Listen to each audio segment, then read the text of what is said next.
my name is Maddie, and I'm really honoured and happy to be asked to be here tonight. As Sue said, I'm a doula and a childbirth educator. I've been doing this for nearly 20 years, and I've been a breastfeeding counsellor for nearly as long. I'm also the founder of 2 breastfeeding-related charities, and I'm on the editorial board of the Practicing Midwife Journal. And the reason for that is because I have a particular interest as a doula in how doulas and midwives can work together. So I've also been running a doula training course for nearly 15 years now. So my daily work is with parents at all stages of their journey, from newly pregnant to years down the line when they step into doula work. Most of my working life is taken up by listening to stories of birth and parenting. I also support quite a lot of midwives as they change direction and become doulas, and lots of doulas as they transition into midwives. So I get to listen to a lot of their experiences too. So because I've been a doula for a long time, I'm well aware that some midwives believe we have a strange approach. Maybe some think that doulas regard medical intervention as an evil, or they see doulas as an expensive luxury. There might be a little bit of awareness of the long-term relationship we build with our clients, or the commitment we make to stay with them, however long the labour. A doula's work is mother work, wakeful nights, housework, long hours listening to the anxieties of new parents. It's pregnancy or postpartum peer support, similar in nature to breastfeeding peer support. Yet, in some conversations I have with midwives, I sense their fear of doulas overstepping the boundaries or encouraging parents to disengage from medical care. Sometimes, as I hold a woman in the throes of hard labour, stroke her hair, or provide much needed sustenance, a midwife whispers that she wishes she could care for couples like that. I've always put quite a lot of effort into trying to debunk some of these assumptions, because I've been lucky enough to experience the magic that happens when midwives and doulas create a loving and collaborative team around the family that they're serving. When midwives understand the intimate relationship between doulas and the families, they can join the team, safe in the knowledge that everyone understands their role and their boundaries. Rather than feeling obliged to assert power and authority, a midwife can be part of the beautiful dance around the birthing person. I think doulas can be useful. We often represent women's voices on maternity voices partnerships and feedback on how we see services being delivered. Doulas witness the care delivered by different members of staff, and we might notice inconsistencies or areas where savings or efficiencies could be achieved. We see service provision through the eyes of the end user and often take note of little things that staff might miss. Standing outside the system, doulas can also stand up against threats to midwifery, against bullying, poor care, or human rights abuses without fear of reprisal. And doulas come from the communities that midwives serve. We were that young mother, that woman with postnatal depression, that parent who lost a baby, that parent from all the cultural and racial groups in your area.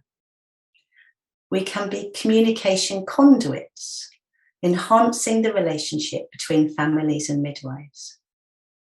Increasingly, we're working under the auspices of agencies like Children's Services, who recognise that because of our lay role, families often engage with us in a way that they don't with people who wear badges. Midwives have no greater fans than doulas. We see you up close and personal. We see when you have concerns or are tired, and we see how the systems you work within can cause you suffering. What we realise very quickly is that when midwives feel happy and supported, when you are not doing the job of 2 members of staff, when you feel free to practice in the way you were taught to, and when you have the chance to build relationships with families, birth is safer and more satisfying for all of us. My granddad used to use the phrase on their uppers when he encountered someone who was suffering. I never really understood what it meant until I learned that he was referring to the upper part of a shoe. Sometimes in life, we have so few resources or support that we have to wear the same pair of shoes for too long. Too many midwives I meet don't just have holes in their soles. Their souls have disappeared entirely. Too many midwives are walking barefoot through each shift without comfort and protection, and this situation is not sustainable. It was back in October, on a Sunday morning, that 4 of us doulas were lying in bed, talking on Facebook Messenger. We were at our wits' end. All of us had clients who were either not getting the clinical care they needed or were trying to navigate through multiple decisions around interventions they didn't feel sure they needed. All our clients felt manipulated along a conveyor belt, and all felt the lack of psychosocial support from the NHS. With staff leaving, services being scrapped, and whole units regularly closing, it felt like the whole system was on the verge of collapse. We began talking about the incontrovertible link between staff working conditions and our clients' birthing conditions. Things were so bad, we felt we needed to do something that would remind midwives that someone cares, something that could provide them with an outlet, a place to cry and call for change, and a place to build connection and community. Within a few minutes, we'd set up a Facebook group and invited a bunch of people. Within hours, the group had hundreds of parents and midwives streaming in. Within days, it was thousands. Currently, the group contains 22,000 people. We gathered some midwives to join our steering group. We're now a diverse mix of doulas, NHS midwives, and midwives working independently from a variety of cultural backgrounds. We wanted our group to reflect the diverse nature of the March with Midwives community. We wrote a manifesto, focusing in on a short list of things we felt could be implemented immediately to solve the crisis.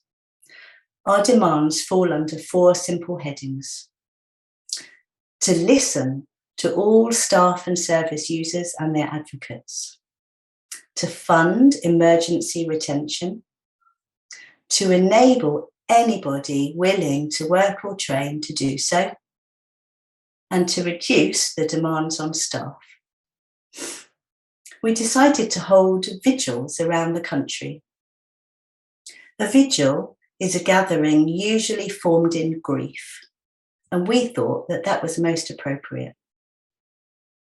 Despite the management of many trusts discouraging or even forbidding staff to attend, on the 21st of November 2021, we had 72 vigils around the country, and we estimate that around 12,000 people attended. That day was emotional. I don't think many of us anticipated the full force of the feelings that would be released as we stood shoulder to shoulder in the streets. Midwives told us that they were feeling hope for the first time in years. They told us what a difference it made, realizing they weren't alone. realising that the system has been gaslighting them, blaming them for just not being resilient enough. Since November, we've been trying to leverage the impact the vigils had. We got a lot of press coverage, and we do believe that March with Midwives has played a part in putting maternity care on the government agenda. We have talked with ministers and been invited to sit at tables with senior figures. But what is most important to us is that this remains a grassroots campaign. Our role is to be a conduit for the voices of the parents and the midwives in our group. We aim to amplify their wants and needs and to provide a community where people can feel less alone and lonely. The Ockenden report calls on us to listen. I think we have to peel down through the layers of what this means, because it doesn't just mean listening to the families you are serving. It means really actively listening to each other. When was the last time you had a chance to sit in a room with a cuppa and talk to your fellow midwives without time constraints? Management needs to build in these opportunities. It also means listening to everyone else who may have a useful piece of the jigsaw puzzle. The grandparents, the aunties, the doulas, the antenatal teachers, the breastfeeding counsellors. We all have perspectives and suggestions that might be useful. We all share the same aim: to safeguard the physical and emotional safety of women and birthing people. This means we can't ignore anyone's voice, because until we really start actively listening to each other without judgment, we will not find the key that will unlock this puzzle. We will have no hope of providing individualised, culturally safe care. There is so much that threatens safe birth and holistic, family-centred midwifery right now. It seems to me that it's crucial that we find our common ground and lift our voices together, because together we can be very, very loud indeed.